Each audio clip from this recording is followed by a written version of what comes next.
This is your ultimate stop for everything sports. The Golden State Media Concepts Sports Podcast. Should I say more? From the NFL, MLB, the NBA to MMA, it's all in here. The Golden State Media Concepts Sports Podcast. Listen now.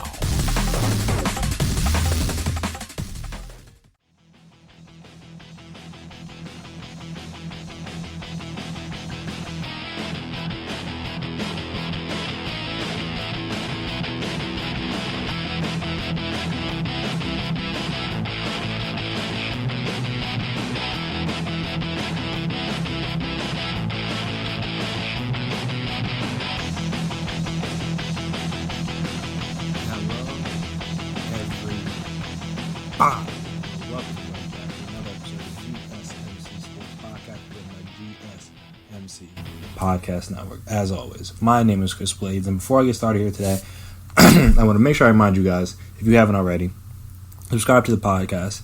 Make sure you never miss an episode. Make sure you are always on top of whenever we drop our latest stuff.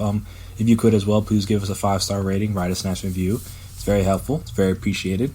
It allows us to see what you guys like, what you guys don't like, the ways we can improve, all that fun stuff. And also, speaking of fun, if you're on social media, we are also on social media, so you can find us there. Twitter, Instagram, Facebook, wherever you are, we are. We can talk, we can chat, we can debate, we can discuss all that good stuff. And speaking of social media, it seems like the go-to place to make announcements, whether it's retirements, whether it's comebacks, whether it's you're being traded, you're requesting a trade, you're committing to a school, what have you, seems to be on social media these days. And even with an older player, that doesn't change. Drew Brees took to his Instagram today to announce that he's returning, giving it in theory, one last run. We'll see how. Obviously, we have to see how the season goes, but he put out on his Instagram a message to Who Dat Nation, in which said, my feelings about the 2020 season. It was like a picture of like overlooking some scenery, some nature, looking out above. And that's what the picture of was in the sky and some mountains or what have you. And it says, my feelings about the 2020 season. I look forward to the grind and the journey, for the reward at the end will be worth it. Love you. Hashtag Who Dat Nation. Let's make another run at it. And this was obviously earlier. You guys are hearing this Wednesday. This is earlier Tuesday. And so then that makes it official, because there had been a lot of reports, rumblings on what the Saints were going to do, whether Drew Brees was or wasn't going to come back, whether they're going to go to whether they're going to give the keys over to Taysom Hill if Drew Brees didn't come back, what they're going to do with Teddy Bridgewater, all that stuff. So now all that's cleared up for at least in theory. Drew Brees will be back for the upcoming season. Now, who his backup will be is a different question. I mean, it doesn't seem like it'll be Teddy Bridgewater. We'll get to him in the next segment, but it doesn't seem like it'll be him. And if we are to believe the reports out there about how they feel about Taysom Hill, then this is exactly what the Saints wanted. You have one more season of Drew Brees. You have a shot. I mean, when Drew Brees is playing and when he's healthy, you always have a shot at the Super Bowl. So that's obviously what the Saints want. And then, like I said, if they really do believe that Taysom Hill is that guy, then okay, they can mix him in throughout the season, which I mean they kind of already do, but maybe they can mix him in a little bit more, allow him to throw more passes, because as I noted on this podcast and as many other people have noted, when the franchise quarterback thing for Taysom Hill came up, was the fact that he had only thrown, I think, what was it, like 13 passes in his career. So that's not really the body of work that would say to you, hey, this guy's a franchise quarterback.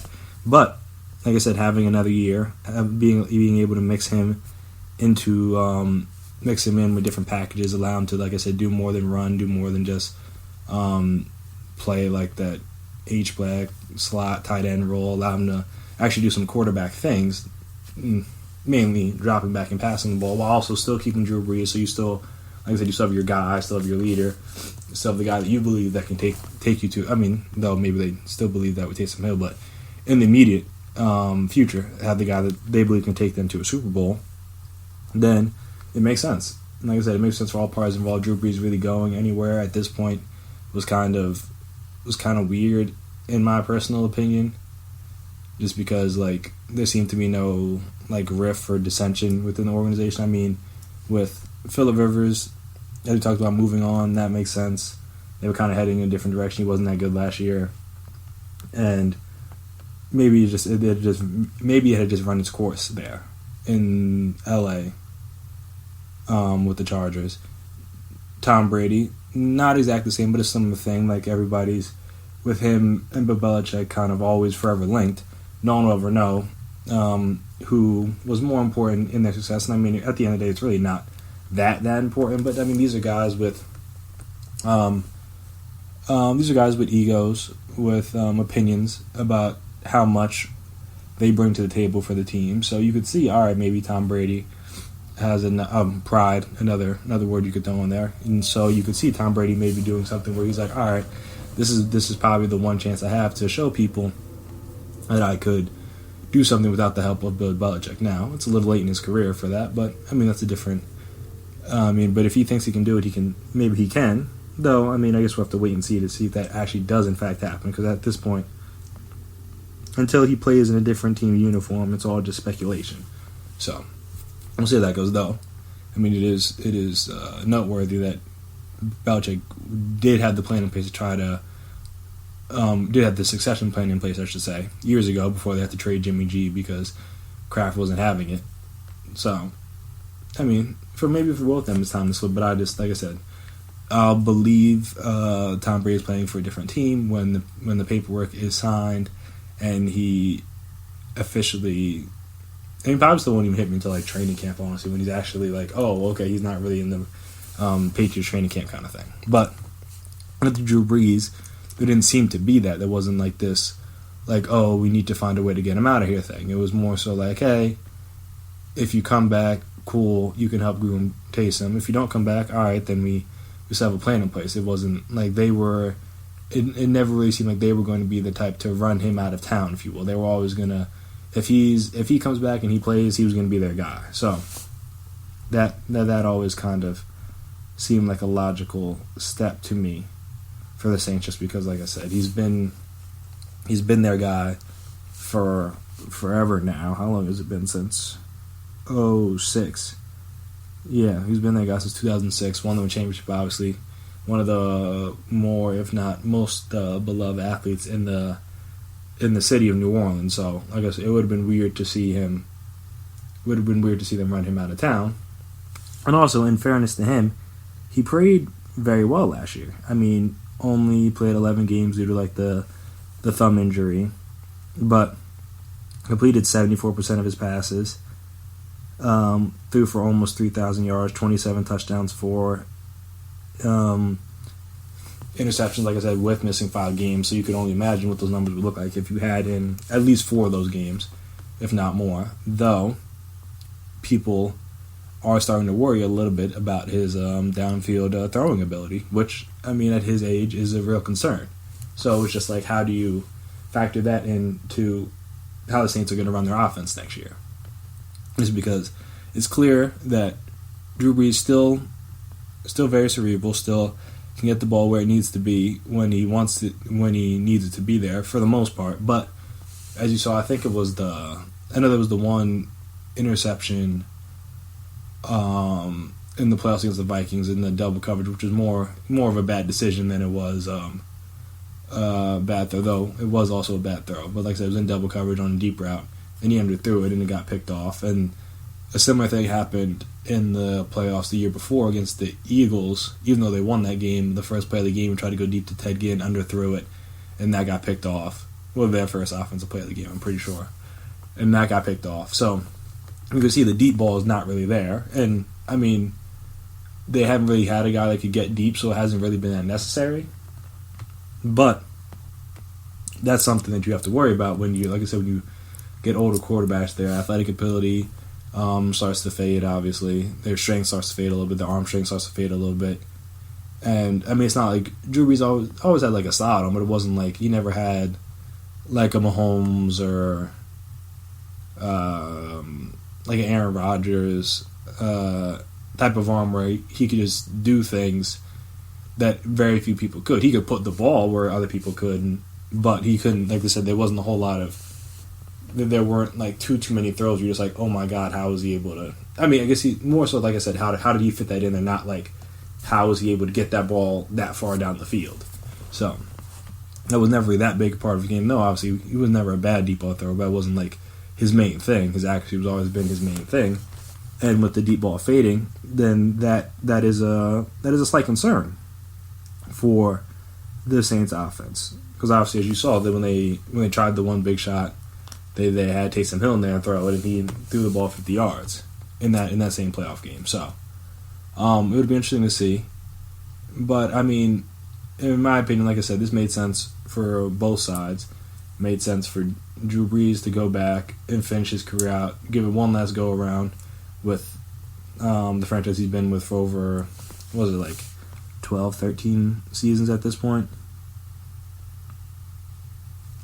And then for the Saints, obviously, just gives them more time to groom Taysom Hill. Because if you were just going to throw him into the fire right now, that's a little tricky. But now if you can have him be the backup knowing that he's going to succeed Drew Brees the coming year, or the following year, I should say, then all right, that makes that transition a little bit smoother, a little bit easier, and it makes it a little bit more sense. And I don't think Drew Brees will have an issue with that, knowing, like he said, he seems to know this is probably his last ride. So obviously he's going to try to do everything he can to stay on the field, but at the same time, I don't think he'd be opposed to trying to help coach Taysom up and get him ready to take over the reins for him when he decides to eventually hang it up. So that was an interesting development today. I know we've it was, like I said, it's always, whenever you get quarterbacks towards the end of their career, you're never really sure what they're going to do, where they're going to go. So that was definitely one of the things that people are going to keep their eye on in the offseason, and I guess that's one name you could check off the list of possibly moving around, because he's going to be back with the Saints. But speaking of quarterbacks that could be moving around, Teddy Bridgewater seems to be on his way out of New Orleans, and seems to be headed towards a very big payday.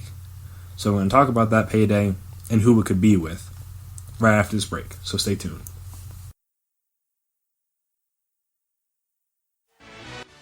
Are you looking for the very best NFL and college football podcast? Then check out the GSMC Football Podcast. Get the latest football news both on and off the field. From the NFL Draft to trades to the rumor mill to the NFL Combines, they got you covered. That's GSMCpodcast.com/football-podcast. Get updates on college rivalries, game day insights, and much, much more. It's football talk the way you want it. This show eats, sleeps, and breathes football. Don't forget to like them on Facebook and follow them on Twitter. Visit GSMCpodcast.com for more info.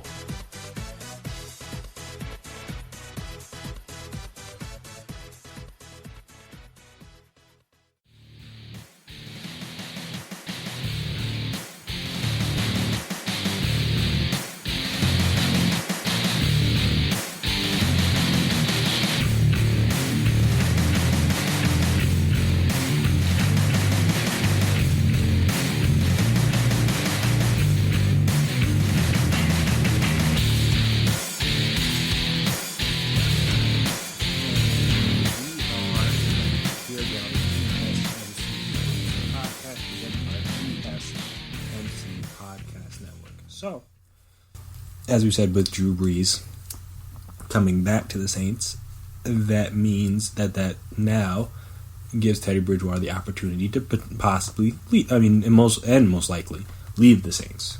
So it seemed like the plan is not hand the franchise over to Teddy Bridgewater when Drew Brees decides to hang him up and to give it to Taysom Hill. So with that being the case, it makes sense for Teddy Bridgewater to move on and for them to move on to him and all that good stuff. And it seems like if they do decide to do that,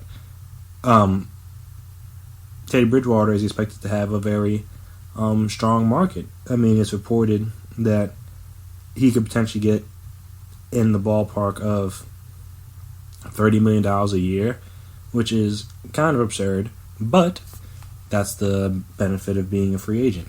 You sometimes can get overpaid.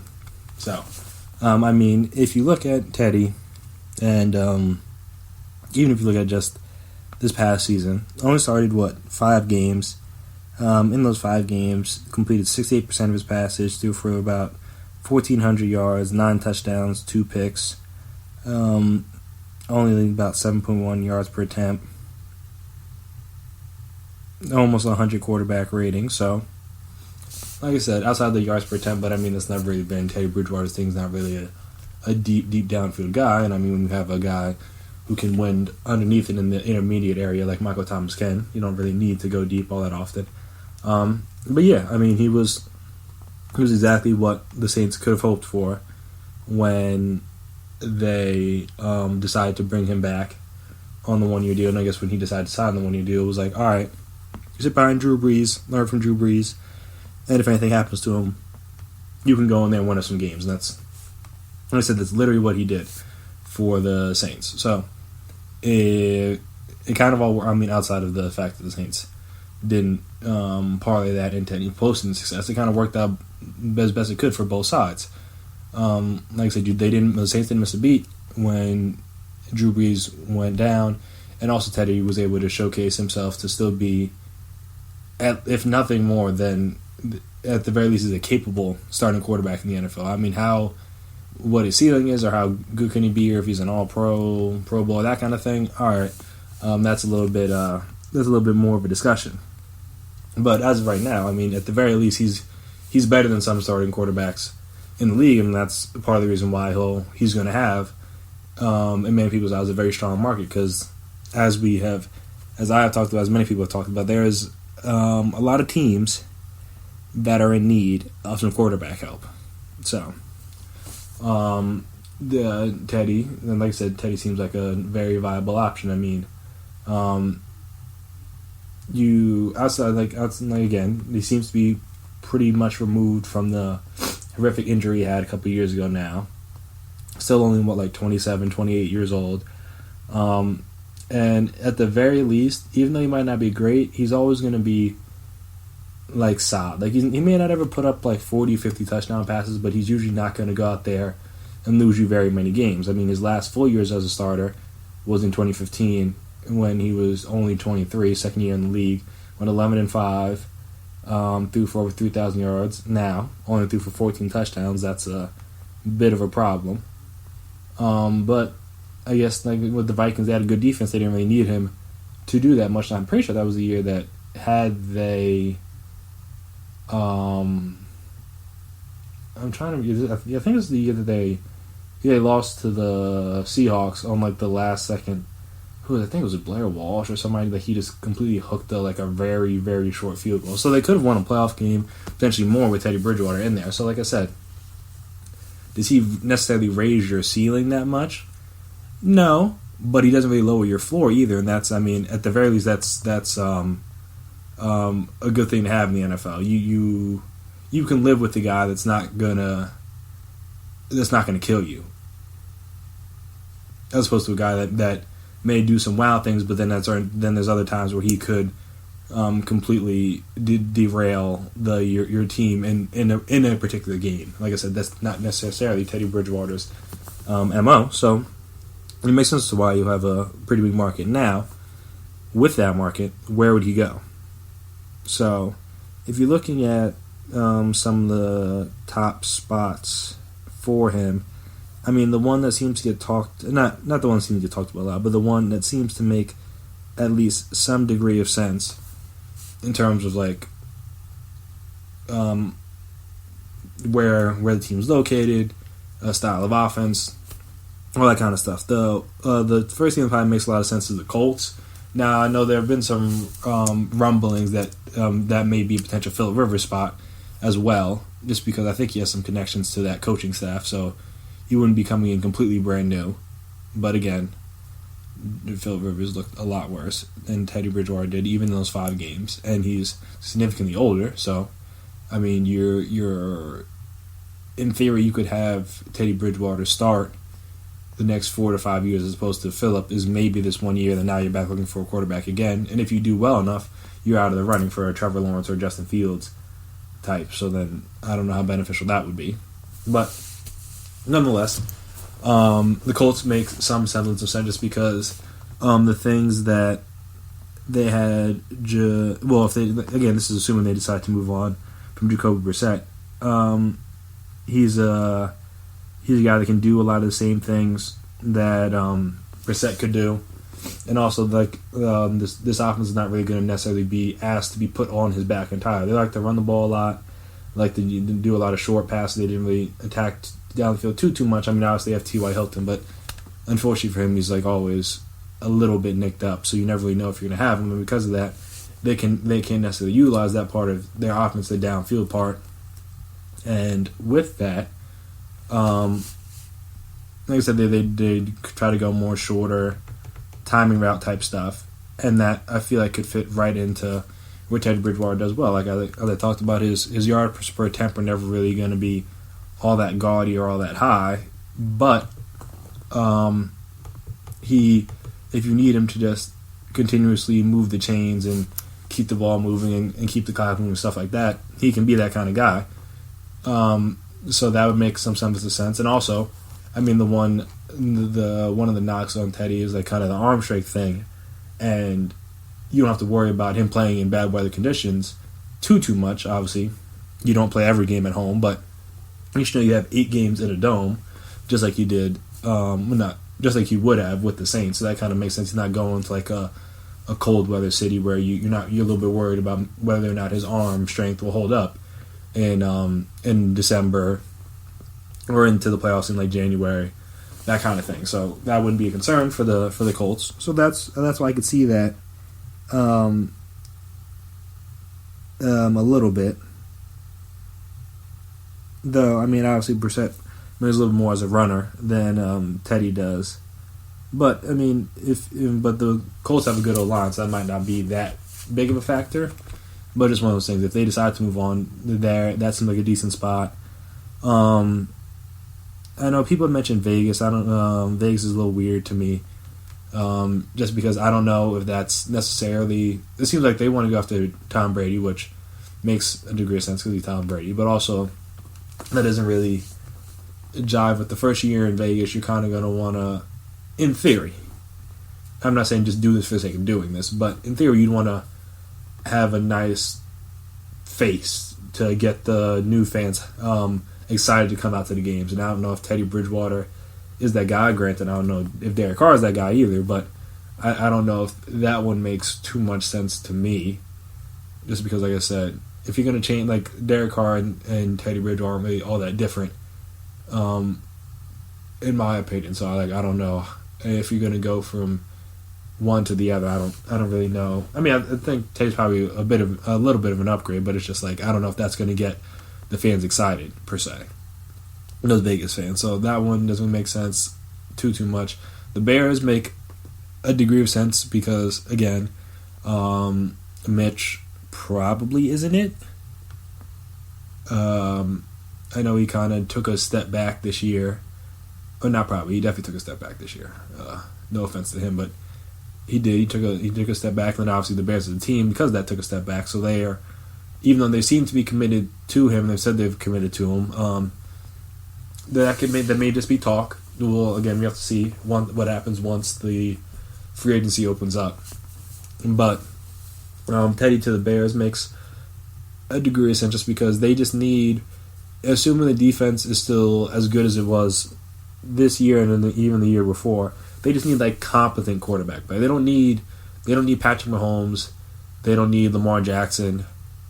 They don't need anybody like that. They just need like a decent quarterback, which is basically what Mitch was 2 seasons ago. And then let's see what happens. They got to the playoffs, and if not for a tipped field goal, they might have won that playoff game. And then who knows what would happen had they? I think who would they have played? Because they were the 4. No, they were 3. So they played the Rams, I think. Yeah, and then they had. I mean, granted, Mitch didn't look that good, but Jared Goff looked terrible in that Bears Rams game. I remember that. That was a disgusting game to watch. But it's neither here nor there. So, yeah, they just need that competent quarterback play, and Teddy could give them that. Now, the concern with this would be the playing outdoors in Chicago in December and in January kind of thing. That would be the only concern if I'm the Bears as to why I'd be maybe a little bit hesitant to give him all that money, just because, like I said, the arm strength is a question, and he's never really had to. I mean, obviously, when he played at Louisville, he played outdoors, but that's still that's not Chicago. He's from Florida. He was with Minnesota, but only for like a short period of time. And then, like I said, during the year they went to the playoffs, he really didn't do that much as a passer. And then this past year, he's with the Saints. And again, he didn't play all his games in the Dome, but never had to play any games in freezing cold temperatures, if I remember correctly. So, like I said, that'd be a transition for him. That'd be a transition. Mainly just be a transition for him. So it'd just be interesting to see how he would handle that if that was a thing. So that's a little interesting. But I think the third one that probably would make some sense is the Chargers, just because they have the pieces in place. Again, I don't know if Teddy's the guy to sell to LA, though. I mean, like I said, he's a great guy. No complaints on that regard, but just I don't know if he has the personality you would necessarily want for a city like LA when there's a lot of other things to do. So you have to kind of draw their attention in order for them to pay attention to you. Hence why the Lakers went out and got LeBron, just because the post-COVID team was kind of sorry. They needed something to kind of revitalize the fan base, and getting the best player in the world can do that for you. So, from a football standpoint, it makes sense just because they were another team that if they just had competent quarterback play, they could have potentially made the playoffs. I mean, a lot of games were lost due to the fact that Phil Rivers was turning the ball over a lot, and that's not necessarily a thing that Teddy Bridgewater does. So, that would be interesting. Though, I mean, they said they're going to give Tyrod Taylor a fair shot, so I don't know if that was just lip service or if that's like a real thing. So if that's the case, then they may not go to Teddy. But if they are actually looking for a quarterback not just on their roster, then Teddy makes a bit of sense. And though he's not even necessarily a mobile guy, because I think that's what they were trying to get away from with Phillip Rivers, hence why they wanted to go to Tyrod. But he's definitely not a statue, if you will, like Phillip Rivers is back there. So he can move around a little bit. He's not, again, not Lamar Jackson, but still mobile enough to where he could be useful. And I mean, he's probably a little bit better of a passer than Tyrod Taylor is. So if like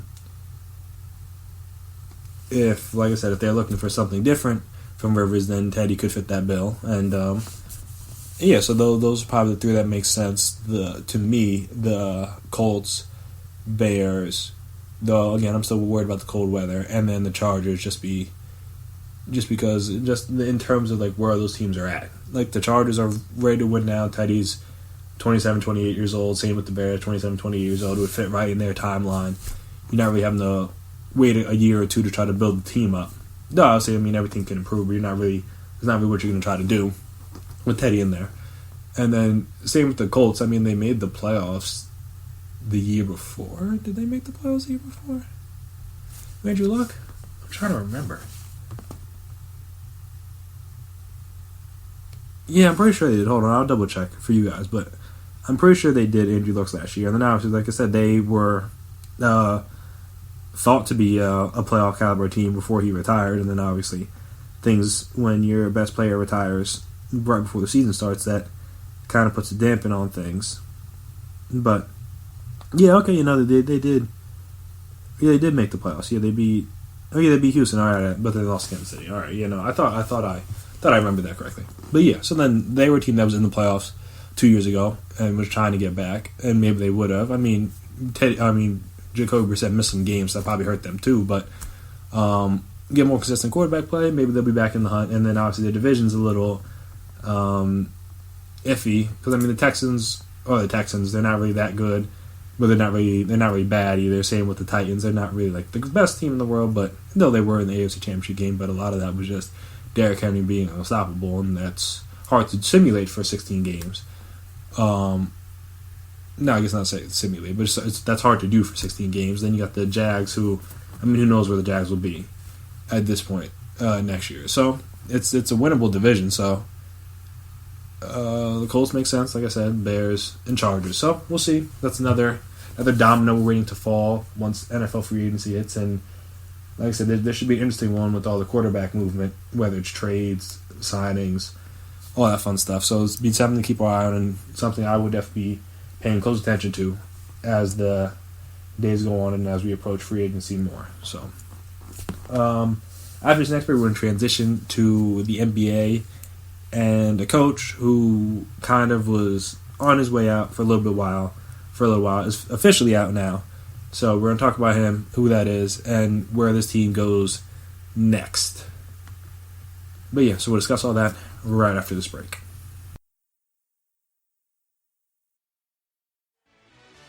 Check out the show that's built on the MMA. From the UFC to extreme cage fighting, they got the fights covered. Check out the GSMC MMA podcast. Get the latest news on past or upcoming fights. Join us as we talk to and about some of the biggest names in the MMA, past, present, and future. When it's the fight game, there's just one show to check out. GSMCpodcast.com/MMA-podcast. Don't forget to like them on Facebook and follow them on Twitter. Visit GSMCpodcast.com for more info.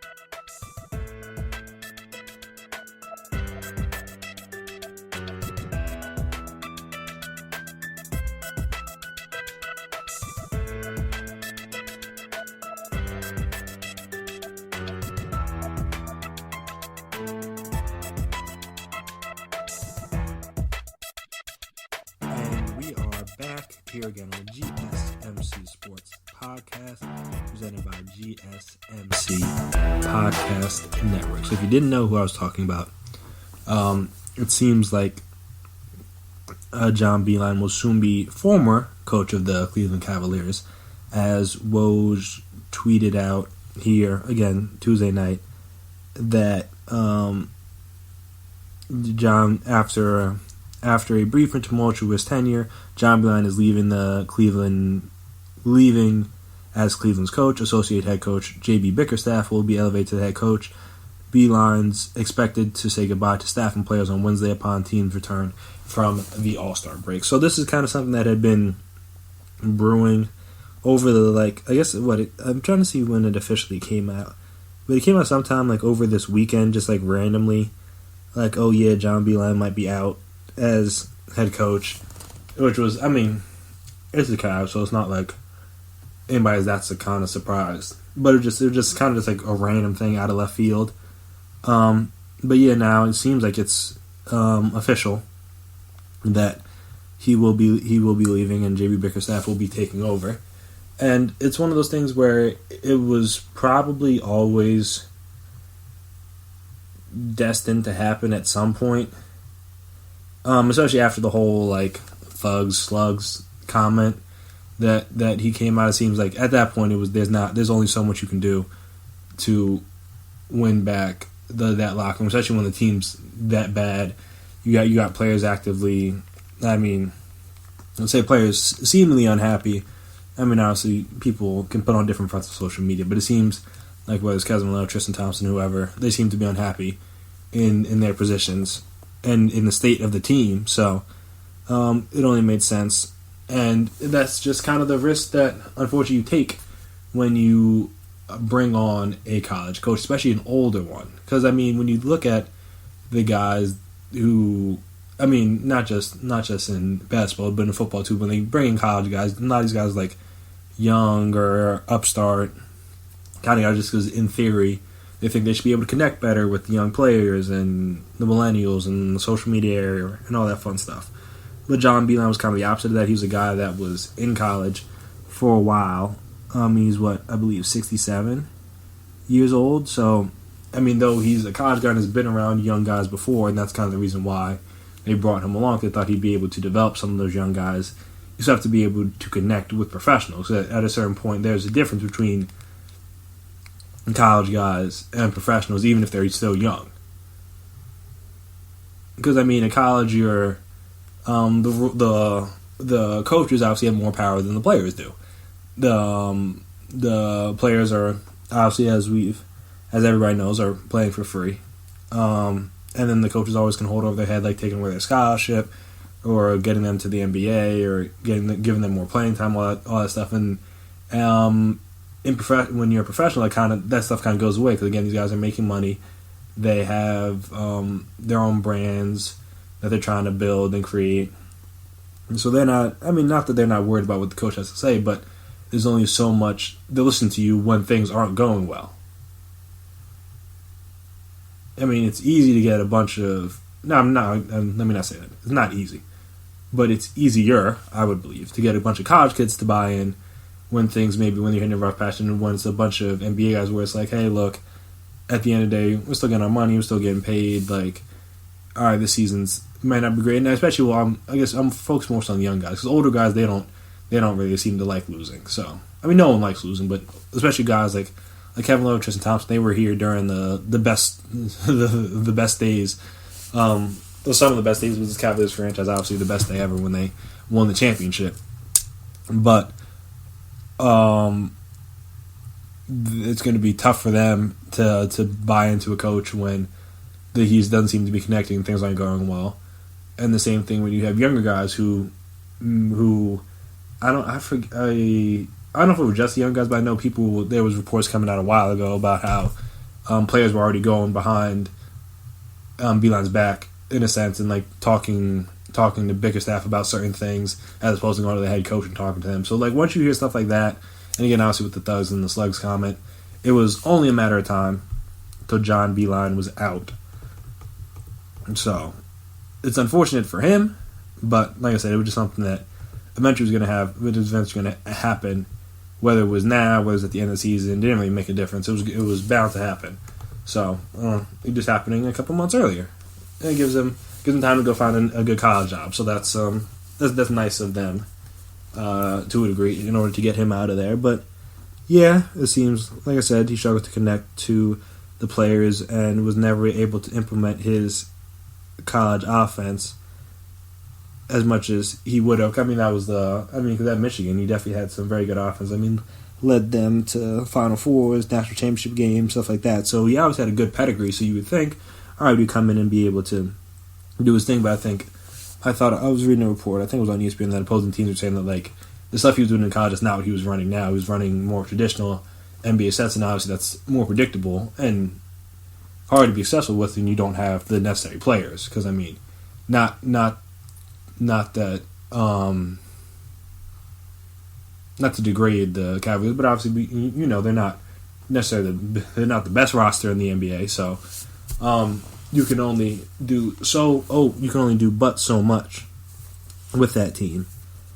But yeah, it didn't seem like he was ever able to connect. And when you can't connect to the players, that's always going to be an issue. That's kind of why it's always impressive when college guys are able to make that leap to the NBA, just because it's not a simple thing. Not everybody can be Brad Stevens, and even people still, me included, don't really know how good or bad of a coach Brad Stevens is. But at the very least, you can say that he has found a way to connect to his players that aren't Kyrie Irving and get them to buy in and get them to play within the system that he has created, and it's allowed them to be fairly successful. I mean, like I said, he hasn't won the finals or anything, but he's had very successful teams with very different guys. Like obviously, he had success earlier during the Isaiah Thomas years. That even they had success with when Kyrie, but then when he went down, they were able to get to conference finals with rookie Jason Tatum and second-year guy Jaylen Brown and Terry Rozier getting a lot of playoff minutes, and Marcus Smart and Al Horford. And now this year, you see they add Kemba into the mix, get rid of Horford. I guess, well, not bring in Tyson because he's already there, but give him more playing time, bring in Cantor. And then you're obviously able to see the elevation, get rid of Rozier, And obviously you're able to see the elevation in Tatum and Brown's games. And then now they're one of the better teams in the East and a threat to the Bucks as much as a team can be a threat to the Bucks, just because the Bucks at this moment right now are so much better than everyone else. So, I mean, yeah.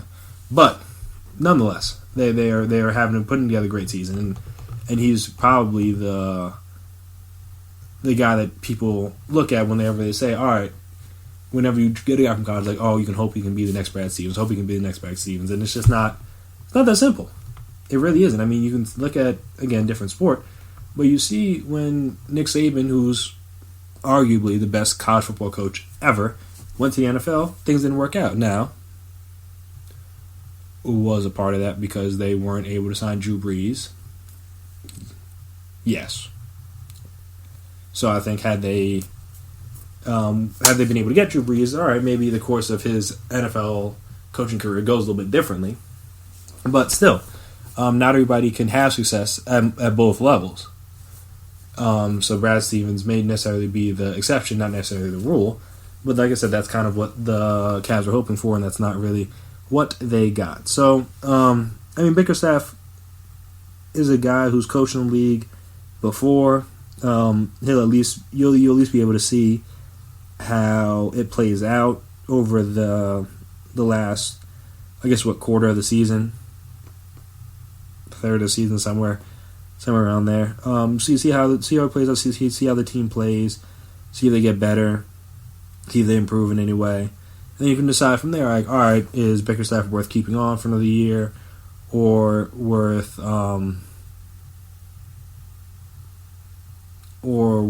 just getting rid of and just moving on and then starting the coaching search over yet again, which is, I mean, at least a part of their problem is that they haven't been able to find consistent coaching recently.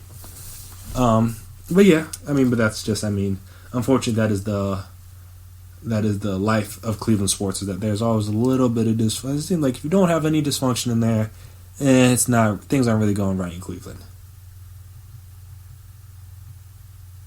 I mean, even the Indians, after all those years of success, now they're talking about trading their best player. So, like I said, just sprinkle in a little dysfunction, just to make sure that you still remember that it's Cleveland, and it's Cleveland sports. So, we'll see how that goes.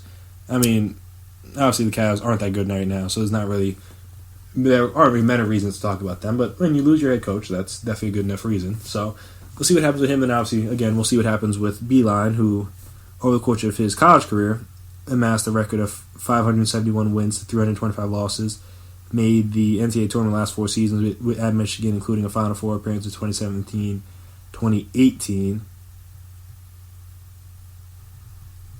So, I mean, we'll see where he goes. Like I said, I don't see him getting another head coaching job now. He may honestly not want one. He's just like, hey, look, I tried it, gave it a shot, didn't really work out. Let me go back and do the college thing, and I think there'll be some halfway decent jobs out there if he wants them when the time comes. So we'll see how all that plays out. So speaking of coaching changes, as we know, the Knicks are still going through their coaching search, and there's some names that have been thrown out there. And it seems that they may have had a name elevate to the top of that potential coaching search pool, if you will. So we'll talk about who that is and who they may be missing out on right after this break. So stay tuned.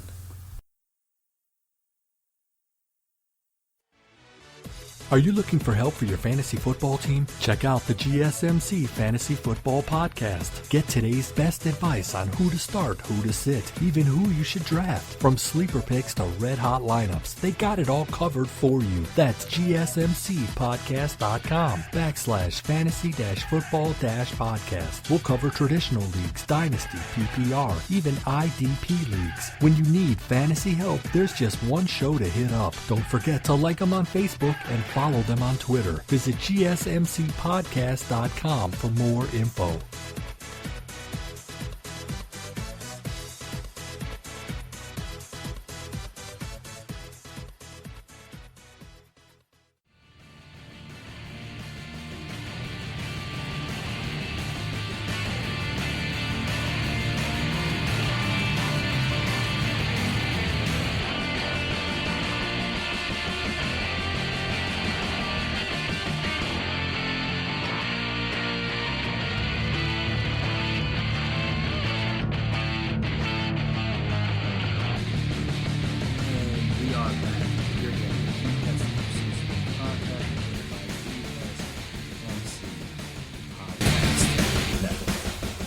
So, the Knicks. As we know, as has been well documented, the Knicks fired their coach, David Fizdale, a little while ago. They've had interim coach Mike Miller for the time being. They played a little bit better since he's taken over, but again, they're still not that great of a team. So, still going through their normal coaching search. And some of the names that have been brought up were Jay Wright and Tom Thibodeau to potentially take over and run the franchise. Now, Jay Wright was an interesting one because obviously he's another one like just like we talked about in the last segment. He would be another one of those like college coaches taking that next step up. And I mean, his name has been going around circles for a little bit while now. I mean, people talked about him potentially getting the Sixers job if Brett Brown was fired, a few other jobs here and there, but the Knicks seem to have interest in him, but he doesn't seem to have interest in the Knicks, according to a report by the New York Post.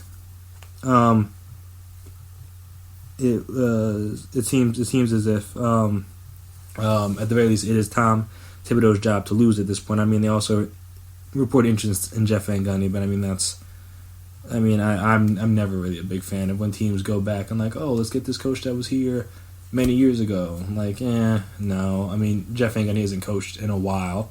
Obviously, he's still around the game, still talks about the game, but talking about the game and being a head coach are two completely different things. So I don't know if that's necessarily the thing he wants to do. But yeah. So Jay Wright. So yeah, like I said, it doesn't sound like he'll be leaving the ranks of Villanova to take the next job. I mean, he's been there for a while. He seems to love everything about Villanova. The team's still pretty good. So though he's not completely ruled out taking a job at some point, it doesn't seem like that some point will be coming right at this moment. And it seems, and again, this is also from the New York Post, different article, but also from the New York Post, it seems that in NBA circles, it seems like the only job Jay Wright would be willing to take would be the Sixers job, which again makes sense. Villanova, Sixers, Philadelphia area, and just he doesn't have to. Not that moving from Philly to New York is like that big of a difference, but you still gotta uproot your family, still gotta move them around, still gotta go to a new place, new city. New environment, all that fun stuff, and at least if he was to take a Sixer job, which again probably won't be open unless the Sixers just completely implode here to end this season and in the playoffs, and it's not going to be open, so it doesn't seem like he'll be leaving Villanova. I know in May of 2018, Jay Wright had told the Post that he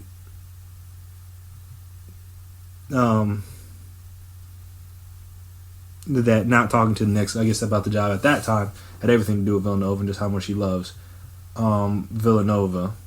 So it, like I said, it doesn't seem like he always seemed like a pipe dream to begin with. Also, I did not know Jay Wright was 58. Yeah, looks pretty young. Yeah, been at Villanova for 19 seasons. Jesus, did not realize that it had been that long. He looks younger than that, but regardless, yeah, so Jay Wright doesn't seem to be in the pipeline for the Knicks. And with that, enter Tom Thibodeau. Or Thibodeau, I guess I should say. But, yeah, so he's a guy who obviously has had success, maybe a strong word, because, again, he never won a championship. But he's been a part of good teams. Obviously, he was a part of the championship Celtics team. He's had head coaching experience in the past, so it's not like it's a completely new field for him, though obviously the New York would be different than Chicago or Minnesota for that matter. But he seems to really want the Knicks job, and obviously I think a lot of that has to do with just like him being out of coaching. It's like when you're out of coaching, you've been a coach for a while, you want to get back into coaching, and obviously everybody thinks they can be the guy to help turn the Knicks around, because if you can, then I mean you get a lot of points around the league if you're able to do that job. So it makes sense if you a person that thinks highly of yourself, like, all right, I can take over the next job. I can be that guy to help turn this thing around. So, doesn't surprise me that Tibbs wants that. And at this point, it seems like I said, he seems to be like he's the guy in the lead. Again, mainly because Jay Wright seems to be dropping out. According to a source, this is from the New York Post, Tibbs has been visiting teams, but primarily hanging out in L.A. near Doc Rivers and Tyronn Lue, referring to the Clippers' head coach and assistant coach. Thibodeau was Rivers' top defensive assistant in Boston. Also showed up to Golden State headquarters to give Warriors coach Steve Kerr advice on newcomer Andrew Wiggins. Obviously, he coached him during his time in Minnesota. A guy who used to work for the Knicks in the past. He also has past ties to Leon Rose, who is, now the president? Yeah, now the president of basketball ops over with the Knicks. And also, obviously was a former agent at Creative Artists Agency. Rose has always been known as much more ethical than most agents, and if you can deliver players and let a strong coach, that could work out. Said Thibodeau confidant. It's never a sure thing because of ownership, but Tibbs knows he can work with Rose and also knows he'd be able to bring his people along as well. So, if that's the case, then all right, Tibbs makes a bit of a degree of sense in that regard. Though the only thing that would scare me as a Knicks fan and as a Knicks player is that his reputation of playing his guys heavy minutes. Obviously, you saw what kind of effect that may have had on Derrick Rose, what effect it had on Joakim Noah, what kind of effect it had on Luol Deng, what kind of effect it had on Zach LaVine. Jimmy Butler was one of the few people, but of course he wasn't affected, but he was one of the few people that wasn't really seemed to be affected by it. But yes, that would be my only concern, is that has his time off changed the way he thinks in that regard, as opposed to hey, again, you're not going to go 12 deep in the playoffs. That's just not reasonable. But just to be hey, our best guys don't need to play 40 minutes every night. That's not a recipe for success, in my opinion, just because by the time you get to the playoffs, you guys are worn out, they're tired, they're spent, and it's just all right, it's hard for them to go through an 82-game season, then go to 3 series leading up to the finals and then play in the finals and still play at peak performance. So it would be interesting to see what has Tibbs learned from his time away, and obviously talking with different coaches and seeing different way people handle things. Speaking a lot with Doc Rivers and Tyronn Lue, obviously they're definitely doing things differently, obviously with the whole load management thing for Kawhi and for other guys. So that's something that the Bulls or the Wolves with Tibbs, they never would have done. So it's interesting to see if he sees the positives of something like that. But he's been a guy that has had trouble connecting with young guys in the past, obviously for practicing them too hard and being a little loud and boisterous on the bench. So on a team where it's going to be a lot of young guys, because most of these vets won't be here in the near future unless they go out and sign some free agents. And I'm not exactly sure that, while people claim they want to play in New York, now that many people seem to want to go there, A, and B, I don't know how many people are clamoring to play for Tibbs. No offense to him, but I just don't know if that's a thing that a lot of players are lining up to do. So that would also scare me a little bit if I'm a Knicks fan. So it's just, that would be an interesting one. Just because, at least it gives them someone a little bit more respected. So that's great. But outside of that, it's I don't know if Tibbs is necessarily the best fit for this job. Because, again, it's a lot of, you got to connect to the young guys. You got to connect to, who's really still probably going to be there. You got to connect to R.J. Barrett. You got to connect to Mitchell Robinson. Potentially Julius Randle, if he's going to be there. Who else is probably in their future? Yeah. Maybe Alfred Payton? Frank? I don't know. I don't know, there's not really that many guys on the Knicks that you're just like, yeah, no, these guys are definitely in their long-term plans. But I think Mitchell and RJ are definitely, and then obviously whoever they draft this year. So you need to be able to get those young guys to buy in, and he hasn't had a successful track record of doing that before, so it's hard to say if this time away has given him time to reflect and adjust maybe, and think about adjusting at least the way he's coaching, and thus that would allow him to better connect with those younger guys, because if he doesn't, he still coaches the same ways, then while, I mean, I'm not really sure, like, it'll probably go similar to how the Wolves went, because the Wolves were bad his first year there, going 31-51. Then they traded for Jimmy Butler, went 47-35. Probably could have done better had Jimmy not missed all that time. And then the following year they were 19-21, which isn't like that terrible. But then you have to trade Jimmy and all that stuff. And then he got fired. So yeah, it's hard to say what exactly it'll look like if he does take that Knicks job. But it seems at the very least he's the front runner in the clubhouse, or the leader in the clubhouse. I guess I should say it's the correct phrase. The leader in the clubhouse. So we'll see what comes of that. I mean, obviously, the Knicks have been struggling to find a head coach that can sustain any level of success for many years now. And maybe Tibbs is the guy. Maybe he's not. I don't know, but at the very least, they're going to have someone new in there next year. I don't think Mike Miller is going to be the guy. That would honestly be kind of shocking. But maybe it's Tibbs. And it seems like at the very least, he seems like he wants the job. And that's what you want, guys that are up for the challenge, at the very least.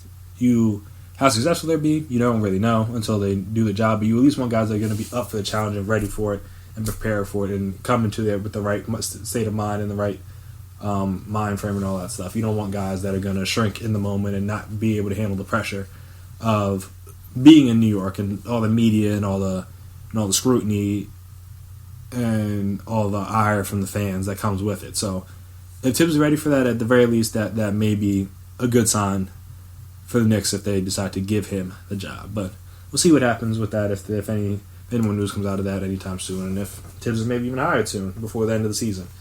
You never know. But yeah, so we'll see how that goes. But after this break, we are going to switch gears. Technically back to football. We're going to switch gears and talk about if Joe Burrow is going to pull an Eli Manning. I'd be shocked if he did, but it's on the table. So we're going to talk about it right after this break.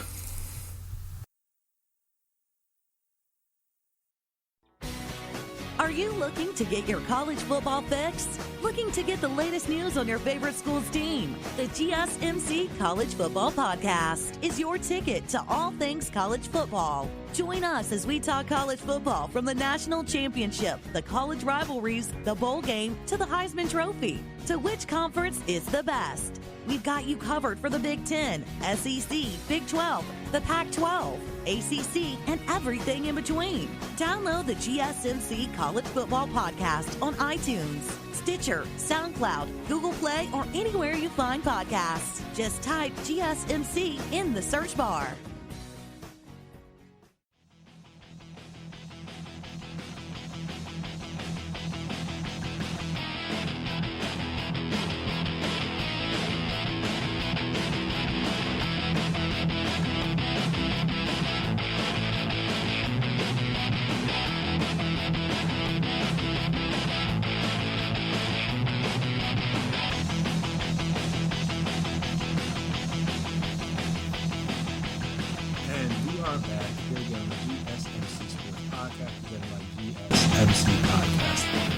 So, as has been discussed on here and on many other podcast programs, networks, what have you, Joe Burrow, it seems to be, as of this moment, is the likely number one pick. Now, we know that at this current moment, though, I guess they could always trade the pick, but it doesn't seem like they're going to do that. But at this current moment, the Cincinnati Bengals hold that number one pick. And people were just like, all right, makes sense. He's an Ohio kid. Want to come back helped change the course of the franchise. Not to say he's LeBron, but kind of like LeBron did. He came back, though he's not necessarily from Cleveland, came back to Ohio, got drafted by Ohio, kind of was great there. Obviously left and had to come back, but finally won a championship for them at some point. That's basically all he promised to do. So he fulfilled his destiny, if you will, in terms of what he was supposed to bring to Cleveland. He delivered on that. So that's always a cool story when the hometown guy can kind of come back and win it for his hometown team, and that's what Joe Burrow has a chance to do if the Bengals take him. But there was a former number 1 overall pick in Steve Bartkowski, who is from Yahoo Sports. In 1975, he was the number 1 overall pick after the Falcons traded with the Colts a few days before the draft. And the Falcons weren't that great before he got there, weren't that great after he got there, only won 1 playoff game in his 11 seasons in Atlanta. And that's why Bartkowski recommended to Burrow that he pull an Eli Manning, obviously the famous where he got drafted by Chargers number 1 overall, said he wasn't going to go there. Ended up getting traded for Philip Rivers, who the Giants picked up for. They just switched the quarterbacks, and everyone was happy. Cool. But yeah, so that's what he's advising Burrow to do, because Cincinnati's not the best organization, as he said. Which he said, which I mean we kind of already know. And, times changed, things changed. Atlanta wasn't a good organization until Arthur Blank brought the team in 2002. It was a terrible organization. They didn't know the right hand from the left hand, to be honest. Jesus. I also like to go to a bottom feeder team. I'd hate to see that happen to him, to be honest. They beat me up. I spent more time at the hospital recuperating from injuries my first 2 years than I did throwing touchdowns. It was tough.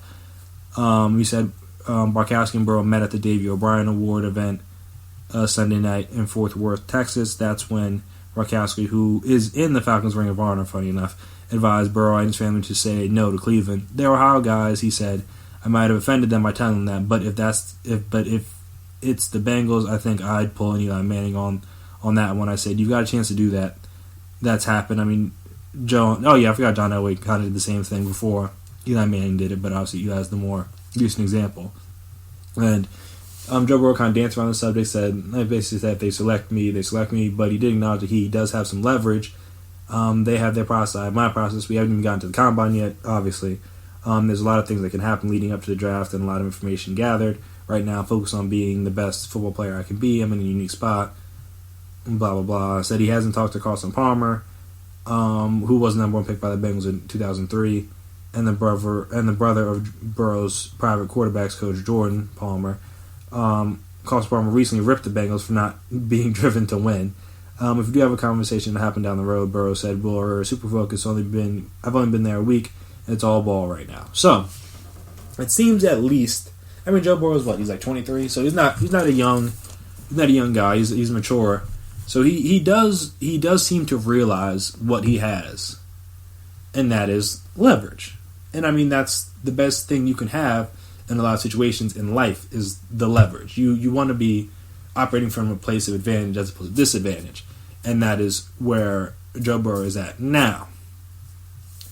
Would it shock me if he did this? Yes. And I think mainly it's because it's like the team from his home state. Like, it's not like if he was just a random guy, like if you're like Tua, who I'll get to in a second, but if you're just like Tua and you have no connection to the state of Ohio, no connection to the Bengals whatsoever, you're obviously from Hawaii, you went to Alabama, you may not want to go to the Bengals, and understandably so. You, like I said, they're not necessarily the greatest, a model franchise in the NFL. They haven't. I mean, they've been to the playoffs, but haven't really won anything with Andy Dalton there. And even before then, they hadn't really. They had bits and pieces of success here and there. Obviously, getting to the playoffs, but never really winning much. So they've had a long history of. I don't want to say unsuccessfulness, but just a long history of underachieving. Underachieving, I think that's a better word. Underachieving. So it's like, do you want to be a part of that? So if I'm Tua, I'm like, yeah, nah. I'm good. Not to say I think people should do that, 'cause I think this is a weird example because basically only a quarterback can do that. No, like a running back or a corner or a defensive end, no one else is being like, yeah, nah, don't take me. Just because your franchise is dysfunctional, I don't think no other position but a quarterback can do that. So I'm not a big proponent of guys doing that kind of thing. But again, if it was two, I understand. Joe Burrow is a little bit weirder for me because, like I said, that's his home state of Ohio. He went to Ohio State. Obviously, he doesn't have a problem with leaving because he went to LSU after it was clear the Ohio State thing wasn't going to work out. But it would be odd to me if he was just like, yeah, no, I don't want anything to do with Ohio State. That'd be very interesting to say at least. Let me put it that way. If he just up and decided, yeah, no, I'm good. So that's what I'm saying. I don't think he's going to do that personally. And again, I don't know what's inside, and there's still a lot of time until the draft happens. For all we know, the Bengals will trade the pick, and that can make this decision easier or harder. But yeah, so I don't think he's going to do that. And I forgot what I was going to say. But yeah, no. I don't think he's going to do that. And I would honestly be shocked if he did. Just because, and also if he does, it's like, all right, then where? That's the thing. It's like, oh, okay, so say he wants, because usually when people do this, they're like, I don't want to go here. Cool. But then where do you want to go? Like, does he want to go to Miami? Does he want to go to LA? Does he want to go to Carolina and be with Joe Brady again? Like, it's just like, where is he trying to position himself to go if he's trying to position himself out of Cincinnati? It would be my thing. Like, well, I guess obviously again, this is he knows this, and obviously this will come out more if this is the thing that actually ends up happening. But it's like, where would he go, or where would he want to go? Like I said, what teams would he be looking at to be like, hey, no, don't draft me. I want to go here, or I want to go there. And it's not Cincinnati as an organization. Is it a bit dysfunctional? Yes. But the offense isn't that bad. I mean, they need to probably fix the line a little bit, and maybe get a little bit better tight end. But Joe Mixon's very, very good running back. Tyler Boyd, a very good receiver. Oh, a good receiver. I don't want to say very good, but he's a good receiver. I know AJ Green's on and off hurt all the time, but if he comes back, I mean that gives the Joe Burrow a nice number one to start his career off with. John Ross played well last year when healthy, though. It's kind of been his the stigma with him since he got to the league. He just went healthy. But I mean, yeah, do the Bengals need some pieces? Obviously. But they're not like, the offense isn't like that bad. Again, you just didn't fix the line. The offense isn't that bad. It has some makings of a good offense. Now, I don't know how good of a play caller Zach Taylor is. That's a completely separate point. But just like on paper, the offense isn't that terrible. I think even who was it? Was it Alden Tate? I think it was Alden Tate. He had a good year in place of John Ross until he got hurt. Yeah, 40 receptions, almost 600 yards and a touchdown. But yeah, so I mean, like again, they have some pieces there on offense. So it's not Joe Burrow be walking into nothing. Like, they have something there. But again, so if he decides to do that, then obviously, then I think that messes up. Oh, well, honestly, let me backtrack. If he lets the Bengals know, like, yeah, no, I'm not going there, then I think the Bengals just need to trade the pick, because you can't. But I mean, they also still need to get a quarterback. But you need to trade the pick back. It's like, hey, you don't even deal with trying to draft a guy and having to trade him after the fact. Just like, hey, if he says he don't want to go there, boom, whoever wants him, come up, give us a bunch of firsts, give us some seconds, whatever the package is to come up and get him. And that's what I would do if I'm the Bengals, just because it's not worth the risk.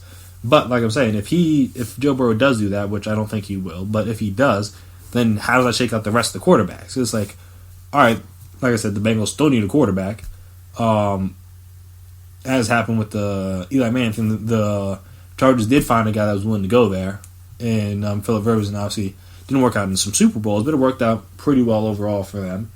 So it's like, all right, do they, or even just scratch that, if he says he's not going there, do they just like take a completely different quarterback, number one? Is that a situation where they take a Tua, number one overall, or do they take a Justin Herbert or a Jordan Love or something out there just because they're like, hey, at least this guy seems to want to come here. He may not be as talented, may be a little bit more raw as a prospect, but at least he wants to come here, and that's at least half the battle when you're in situations like this. You want guys that just want to be a part of your franchise and want to play for your team. As much as you want good players and all that stuff, you still want guys that want to be there. And if you have a guy that doesn't want to be there, then obviously you need to move on. So that would be interesting dynamic to this. Would be if Joe Burrow does decide that he doesn't want to go there, then all right, where do the Bengals do the Bengals? Like I said, do they trade the pick, which I would, or do they pivot to a different quarterback? And don't even, like I said, they hold the first pick, so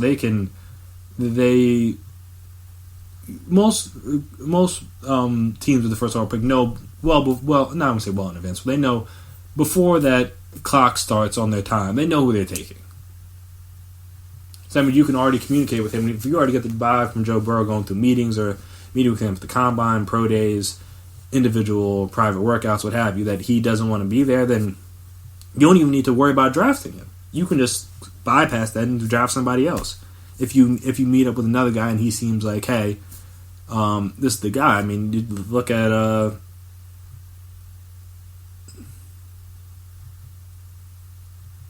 look at Baker. No one thought the Browns were going to take him with the first overall pick.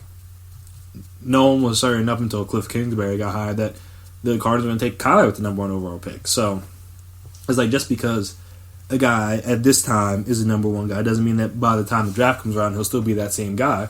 So, in all honesty, the Bengals might not even have to worry about this.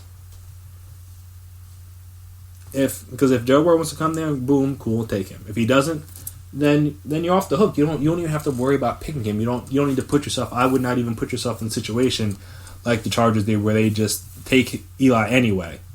Like, no, don't. You don't have to put yourself. You don't have to subject yourself to that. You don't have to put yourself through that. Just like, hey, you want to play here? Cool. We'll just take somebody else.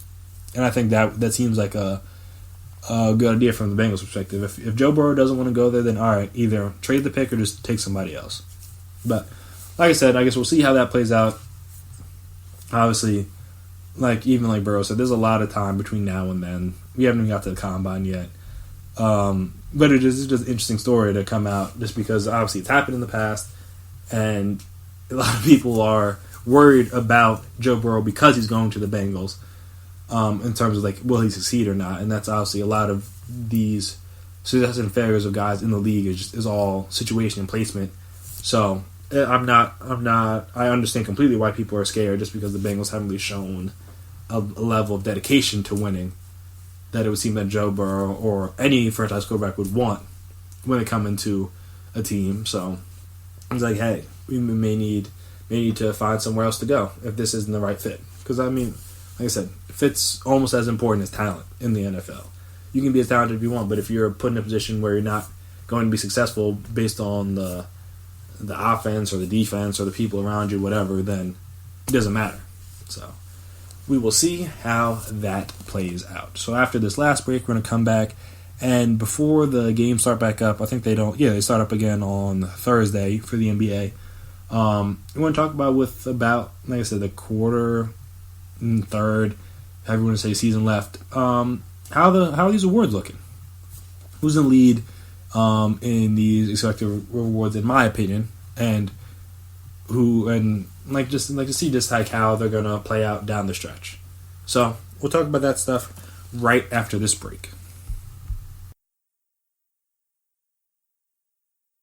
Check out the show built around the women of MMA. From the UFC, Invicta FC, Bellator, and One Championship. We got the fights covered. It's the Golden State Media Concepts Women's MMA Podcast. The latest news of upcoming fights, discussions of previous matches. Join us as we talk to and about the biggest names in women's mixed martial arts. Past, present, and future. When it's the women's fight game, you know where to listen to. The Golden State Media Concepts Women's MMA Podcast.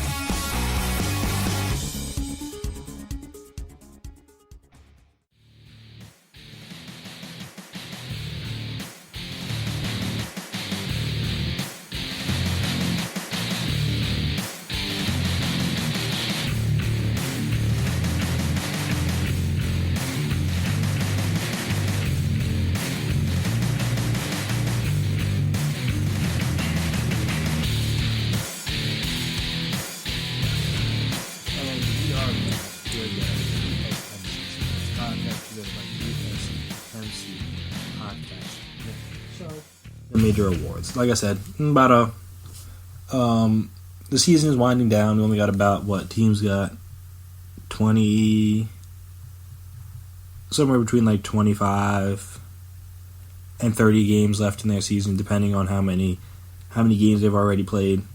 So, yeah. So we're just gonna. I'm gonna give my opinion on how I think these awards are shaping up so far, and how they could potentially play out over this last stretch of games. So, start with the MVP. I mean, obviously there was a very good and healthy case for LeBron James. As the Lakers are first in the West, he's averaging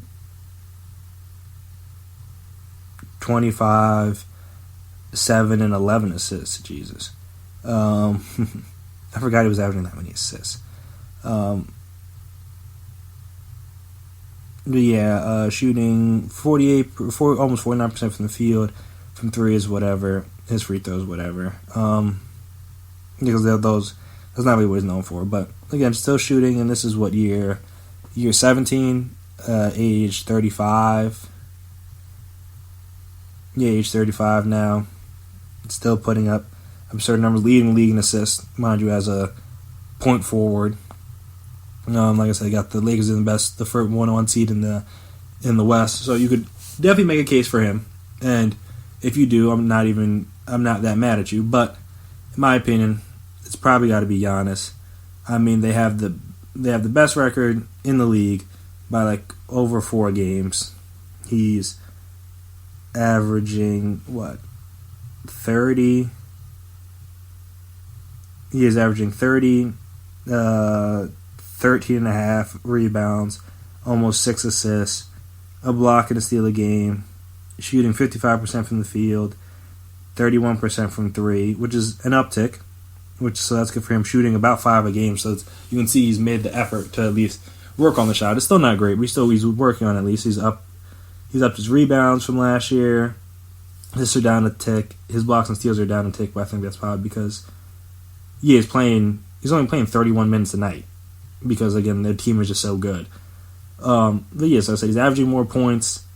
So, yeah, it's just like, if the Lakers catch the Bucks for the number 1 seed, all right, now we can talk about it. But as of right now, the Bucks have, an over 12-point differential, one of the best in NBA history.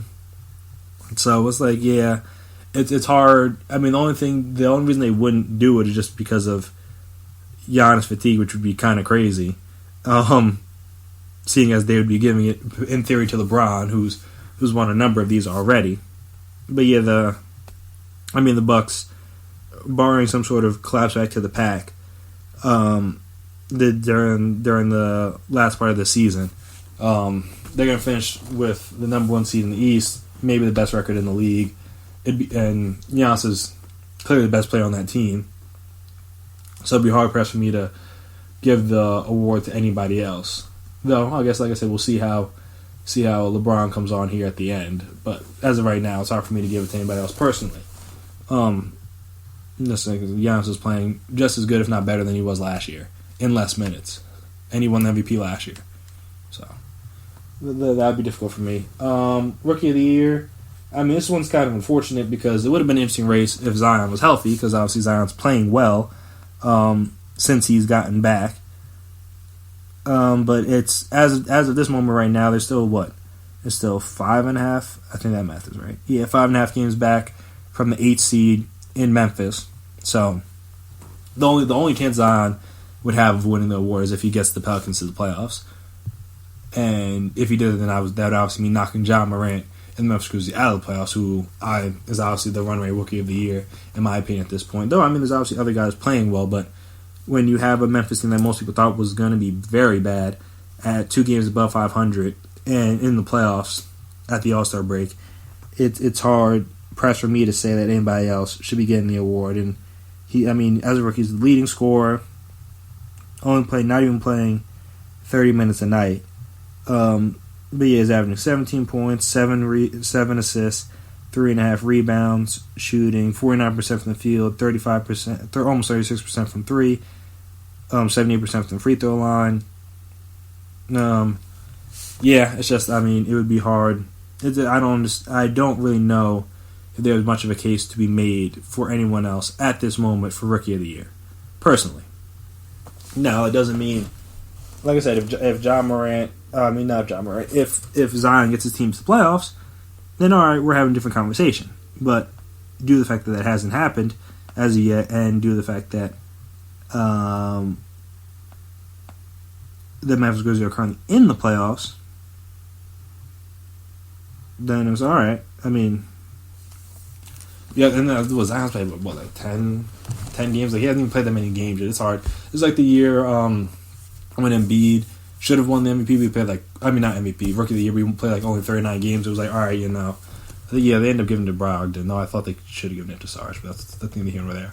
But yeah, it's just like it's hard to give it to a guy that has missed so much time, and especially it's different this year because he's been arguably the best rookie since he's got back. John Morant was great before. I mean, he's just as much of a highlight reel. He's almost bona fide must see TV at this point. You never know what's going to happen when he has the ball in his hands at any given time. So,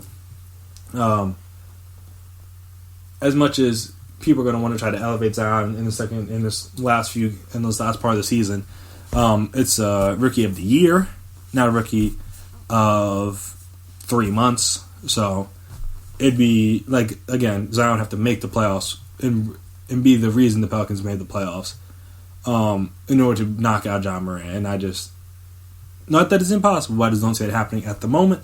So John Morant's the easy one for me. Defensive Player of the Year. Though I am slightly impartial to Ben Simmons because he is a guy who, especially with Embiid out for good portions of the year, has been asked to do a lot on the offensive and defensive end. But he's averaging 2 steals a game, which I think leads the league in steals, which is crazy. It's like a 6'10" point guard forward thing. But yeah, so he's been sensational. If you look at some of his defensive numbers, like if you're into the advanced stuff, like the box score, like plus minus, and the defensive win share is high up in there. So it's like, all right, and again, he's a guy that can defend arguably 1 through 5. If you go with small 5, he can defend almost every position on the court, if not every position on the court, which is something very few people can say. And I mean, it helps him being 6'10", but that's not something a lot of other people can say in terms of being able to defend being able to say that they are able to defend at a high level across multiple positions. So that he's definitely up there for me, though I think if it ended right now, people might give it to, and not to say might as if he doesn't deserve it, but they probably give it to Anthony Davis. He's averaging, not that blocks and steals are all the end all be all, but he's averaging 2.4 blocks, 1.6 steals a game.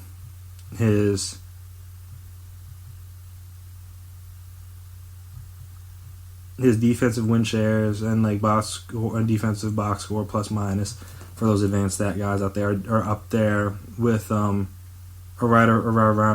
Simmons's. It might even be, I think his defensive plus minus is a little bit better than Simmons's.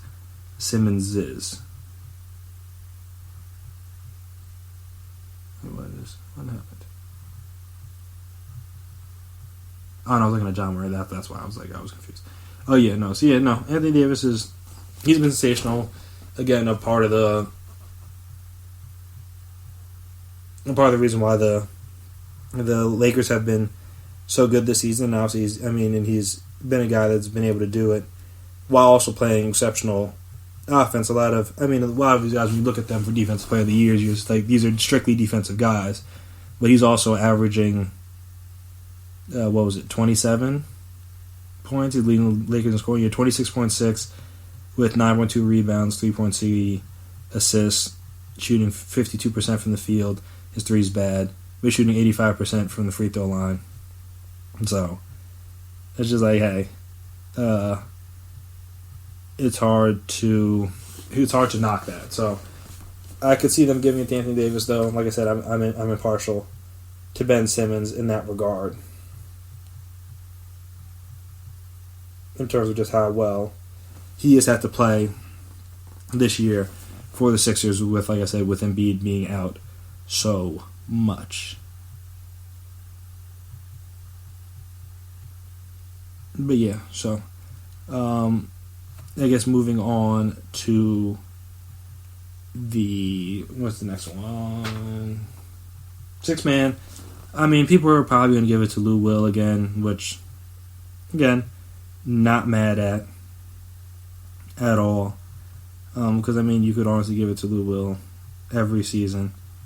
So I'm not going to be that mad about that. But I am, again, impartial to one Dennis Schroeder of the Oklahoma City Thunder.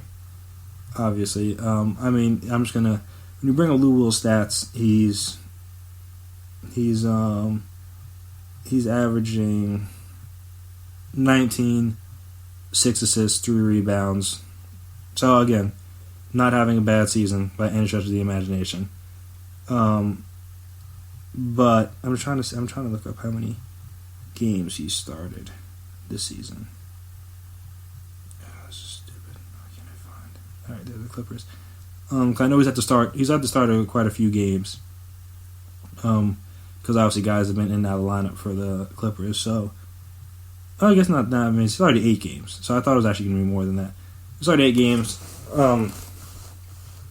Again, but he's playing starter minutes. He's playing more minutes than Pat Bev, Shamet, PG.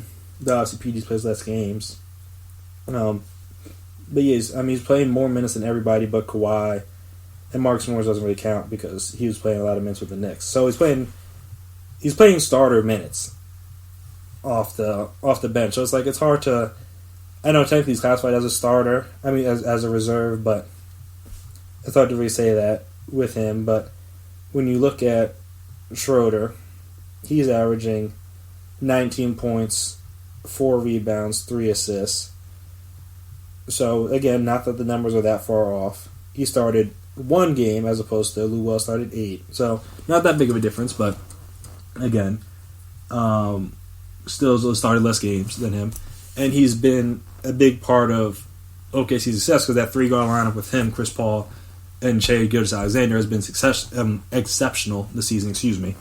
Has been great for the Thunder and been part of the reason why they're so good down the stretch late in games. Just because that lineup that many people thought couldn't have worked, just because of a lot of small guys with Chris Paul and Dennis out there on the floor at the same time has been great for the Thunder. So I think if they give it to Lou Will, again, I'm not surprised. But if they were going to give it to somebody else, which they probably won't, but if they were to give it to somebody else, I think Dennis Schroeder would be the guy, in my opinion, just because like his play off the bench for the Thunder has been just as big as the play of Chris Paul and Shea and Gallinari, all those guys out there. He's been just as vital to their success as any of those starters they have out there. And I don't know what they'd be doing if he was not playing at the level he was playing at. Their team would be definitely at least a little bit worse. So that's that. Most improved. I know that there's a lot of candidates for this, honestly. Devontae Graham for the Hornets has obviously improved his game a lot, though he is on a bad team, so that I think hurts him a bit. Just because because from last year he stepped his game up. Because went from playing 14 minutes, almost 15 last year, playing 35 minutes this year. He was averaging 4 points, almost 5 points last year, averaging 18.1. Only averaged 2.6 assists last year. Is now up to 7.8, averaging more rebounds, shooting much better from three, shooting about the same from the field, which is not great. He's shooting below 40%. But yeah, obviously the minutes are he's playing 20 more minutes, so obviously that's a big reason for the uptick. So I know he's a guy. You got Bam, you got even like guy like Siakam, who's already great, but he was playing at MVP caliber level before he got hurt. But for me right now, I'd probably go Ingram, just because I mean it's always weird giving most improved to a guy that was like a high lottery pick, because again they were supposed to be this good. But when he got traded away from the Lakers to the Pelicans, people were worried if he could actually be that guy, and he's upped his. I mean, again, not as much as Graham, but he's upped his points from 18 to 25, averaging more assists, more rebounds, shooting much better from the free throw line, shooting much better from three. 7 percentage points up in the 3-point, almost 20 percentage points up from the free throw line, shooting a little bit better, a little bit worse from the field. He's taking more shots and playing a little bit more minutes, and he helped keep the Pelicans afloat while Zion was getting back healthy. And again, if he's not playing at that all-star caliber level, which he obviously was this year, then the Pelicans wouldn't even be close to being in playoff contention, in my opinion. So I feel like it's hard not to give it to Ingram, but again, another guy, Bam Adebayo, a guy who also was an All-Star this year, got himself into being an All-Star this year, basically doubled his points, averaging more steals, more blocks, more assists, more rebounds. His field goal percentage is about the same. His free throw went down a little bit, but he's playing a lot more minutes, and he's been a key and vital part of the reason why the Heat have been so successful this year. So it's hard for me to just do away with him as a whole. So the most improved might honestly be the most tightly contested race out of all of them, honestly, when you really look at it, just because there's so many guys that have improved their game quite a bit. If you ask different guys, they're going to give you different answers. And I mean, that's the great thing about this kind of award, is that you don't want awards where it's all like unanimous. Like MVP is mainly going to be Giannis with some LeBrons mixed in. Rookie of the Year is mainly going to be John Morant. Defense player will be a little bit more mixed with like the Davises and the Giannis's, maybe a few Goberts mixed in there. But most improved is the one where you're going to get a bunch of different guys. Even six men probably got Lou Will, you got Harrell, you got, like I said, you got Schroeder, you got D Rose, who's played well, but this one you're going to have most improved, you're going to have at least 4 deserving guys, and that's just the ones I can think of off the top of my head. I mean, you can even throw a guy like Shea in there just because he's gone from not an afterthought, I don't say, because he started on a team that made the playoffs, but just like a secondary option to now the leading scorer on a team that's in the playoffs, and in a situation where people thought this team was going to be sorry.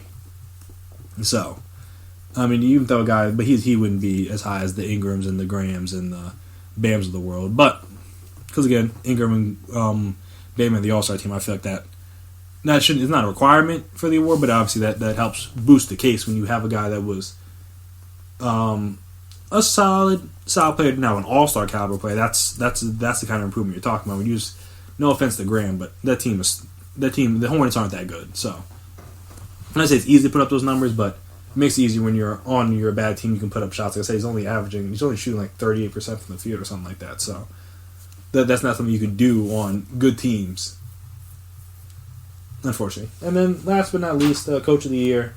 Because Executive of the Year is probably it's going to go to Pat Riley, just because even before he got Iggy and Jay Crowder, with just trading for Jimmy Butler and finding the Nuns and Duncan Robinsons and Heroes, those kind of guys.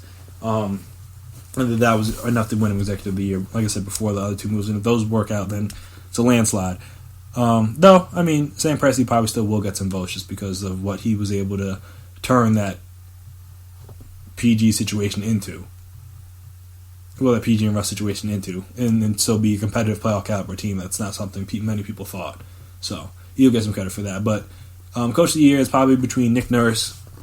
I'd probably go with Nick Nurse and Spoelstra with Frank Vogel, honorable mention. No knock on Bud, but obviously they have a great last year. This isn't unexpected when you have the best player, potential back-to-back MVP. There's only so much credit you can give to the coach, but.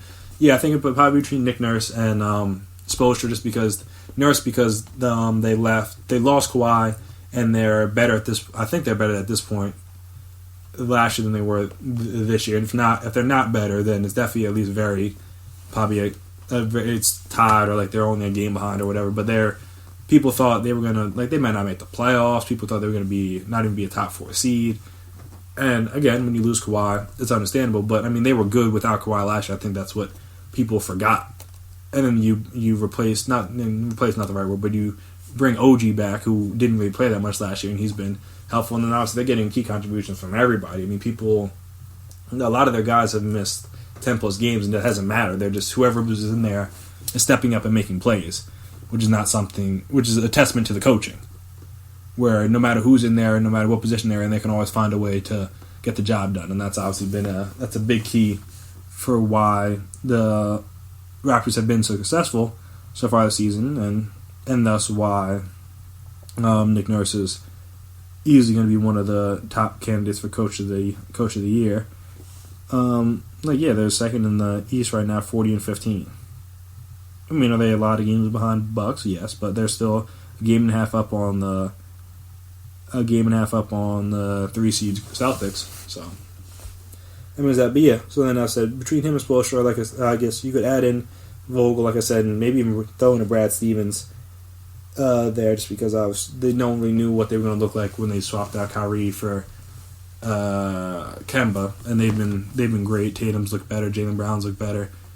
Everything that they've done has looked great this year. And Spoelstra, another team where people, mainly Sixers fans, but people literally mocked Jimmy Butler for going. They're just like, oh, you don't really care about winning, you don't really care, you just want to go and enjoy the sun, blah, blah, blah. And nope, he clearly made the right decision because they're better than the Sixers right now. It may not end up that way, though a 4 or 5 matchup with the Heat Sixers, man, that'd be amazing. You need to find a way to make that happen. But yeah, so then he's been great. Again, they're getting contributions from guys that people didn't expect, or people didn't even know him. No one knew who Kendrick Nunn or Duncan Robinson was before the year, unless you were a Heat fan, or maybe like a Warriors fan with Nunn's case. Hero's been great when he's played. Bam's obviously stepped up a lot, and they've had different situations with waiters or other guys, and hasn't derailed the team at all. They just kept going, and they just added Jimmy Butler in seamlessly, and it's worked out perfectly. So I feel like those two are.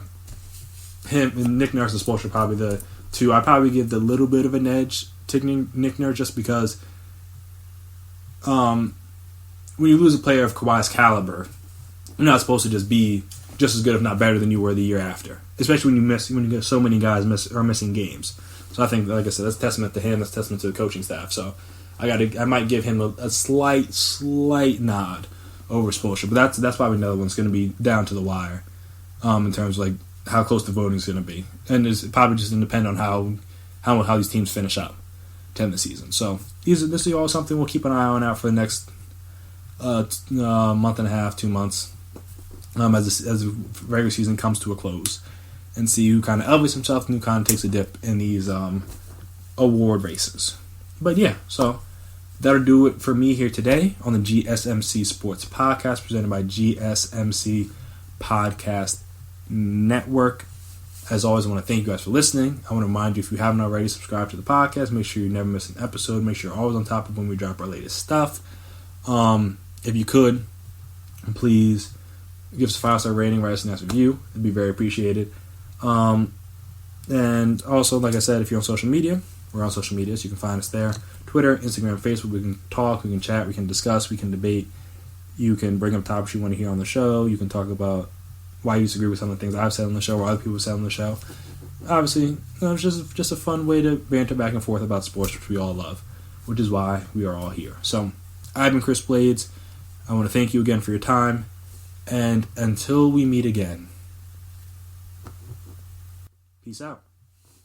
You've been listening to the Golden State Media Concepts Sports Podcast, part of the Golden State Media Concepts Podcast Network. You can find this show and others like it at www.gsmcpodcast.com. Download our podcast on iTunes, Stitcher, SoundCloud, and Google Play. Just type in GSMC to find all the shows from the Golden State Media Concepts Podcast Network. From movies to music, from sports to entertainment, and even weird news. You can also follow us on Twitter and on Facebook. Thank you, and we hope you have enjoyed today's program.